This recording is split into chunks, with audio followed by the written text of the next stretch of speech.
Unang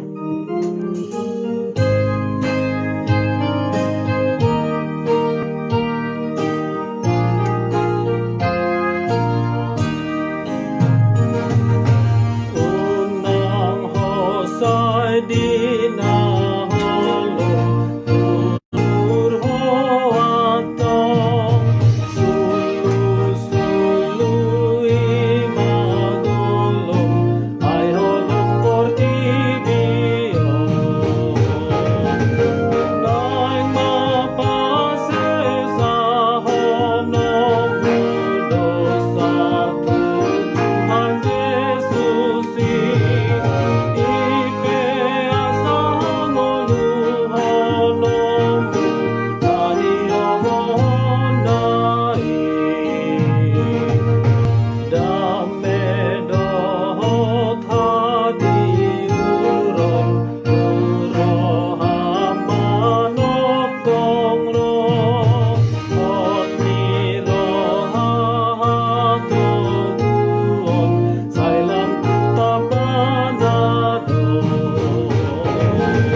Rapon Jesus parangehon sa sudet ulaomi Osrohan Tuhan tamangale ay barui. Mari kita bersatu di dalam doa. Bapa kami yang bertata di kerajaan surga, kami mengucap syukur kepadamu Tuhan Yesus atas kebaikan-Mu buat kami dalam satu malam ini. Kami bisa tenang tidur, mengambil tenaga yang baru. Dan pada saat ini kami boleh bangkit dan dalam keadaan sehat. Karena itu Tuhan, kami sebelum melanjutkan aktivitas kami pada satu hari ini, kami ingin mendengarkan firman-Mu, supaya firman-Mu ini menguatkan kami. Terima kasih Bapa. Amin. Shalom buat saudara-saudara kami dimanapun berada pada pagi hari ini. Sebelum kita melanjutkan aktivitas kita pada saat ini, baiklah kita mendengarkan renungan harian dari HKBP Jambi, Senin tanggal 12 Agustus 2024, diambil teksnya dari Yohanes 1 ayat 5, dikatakan seperti ini. Terang itu bercahaya di dalam kegelapan, dan kegelapan itu tidak menguasainya. Sekian pembacaan nats kita. Tema kita dikatakan di sini menjadi terang. Bapak, Ibu, dan saudara-saudara yang dikasihi Tuhan Yesus Kristus, ketika kita berjalan dalam kegelapan, tentu kita membutuhkan penerangan agar jalan tersebut menjadi terang, sehingga kita bisa melalui jalan tersebut. Kita tidak bisa melihat apapun jika dalam kegelapan, akhirnya kita tersandung. Itu adalah satu gambaran yang menjelaskan begitu pentingnya cahaya terang bagi kehidupan manusia. Karena jika dunia ini gelap, kita tidak dapat hidup di dalamnya, sehingga kita dapat melakukan kita tidak dapat melakukan berbagai aktivitas di dalam hidup kita.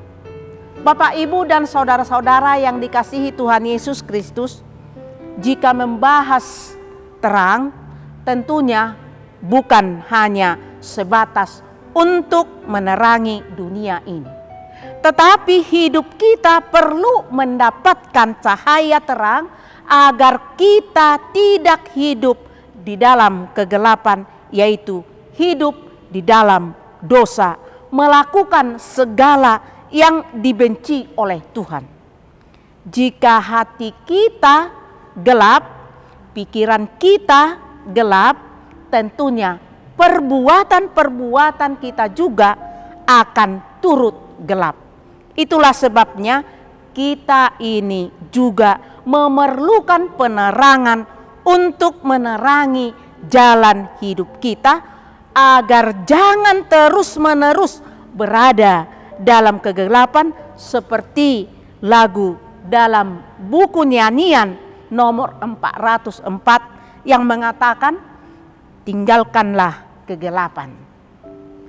Tuhan tidak menginginkan hidup kita selalu dalam kegelapan, sehingga Tuhan mengutus anaknya Yesus Kristus untuk menerangi hidup, hati, dan pikiran kita. Bapak, Ibu, dan saudara-saudara yang dikasihi Tuhan Yesus Kristus, setiap yang mengenal dan menerima Yesus Kristus di hidupnya harus dapat menjadi terang untuk menerangi kegelapan. Jangan mau dikalahkan oleh kegelapan itu, melainkan harus menjadi tenang. Artinya, hidup kita harus menjadi teladan. Jangan menjadi batu sandungan bagi orang lain.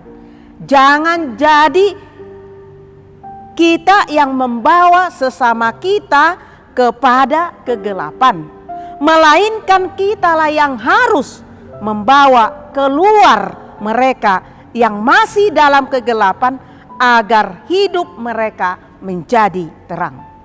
Oleh karena itu, Bapak, Ibu, saudara-saudara kami, melalui nats ini kita diingatkan agar kita menerima terang itu, jangan menolaknya, agar hidup kita selalu bercahaya. Amin. Kita bersatu dalam doa. Terima kasih Yesus atas sapaan firman-Mu buat kami pada saat ini, supaya kami tetap benar-benar hidup di dalam terang-Mu. Jangan kami hidup di dalam kegelapan, dan jangan kami ingin hidup hanya di dalam, bergumul di dalam kehidupan dosa. Oleh karena itu Tuhan, terima kasih. Tolonglah kami Tuhan, supaya kami selalu untuk mencari terang yang daripada Engkau, menjauhkan gelap yang ada di dunia ini, supaya kami bisa membawa penerang kepada orang yang tidak mengenal terang-Mu, supaya kami bisa membawa mereka ke dalam terang-Mu. Oleh karena itu Tuhan, tolonglah kami, biarlah firman-Mu ini bisa kami lakukan di setiap saat, di setiap pekerjaan kami. Biarlah Rohul Kudus-Mu tetap menyertai kami, memberikan kebijakan, kepintaran, supaya kami tetap bijak dalam melakukan pekerjaan kami, khususnya membawa orang-orang yang hidup di dalam kegelapan, supaya meninggalkan kegelapan itu, meninggalkan semua dosa, tetapi selalu takut akan Dikau. Oleh karena itu Tuhan, terima kasih. Biarlah Engkau selalu menyertai kami. Terpuji termulialah nama-Mu, sekarang sampai selama-lamanya. Amin. Shalom.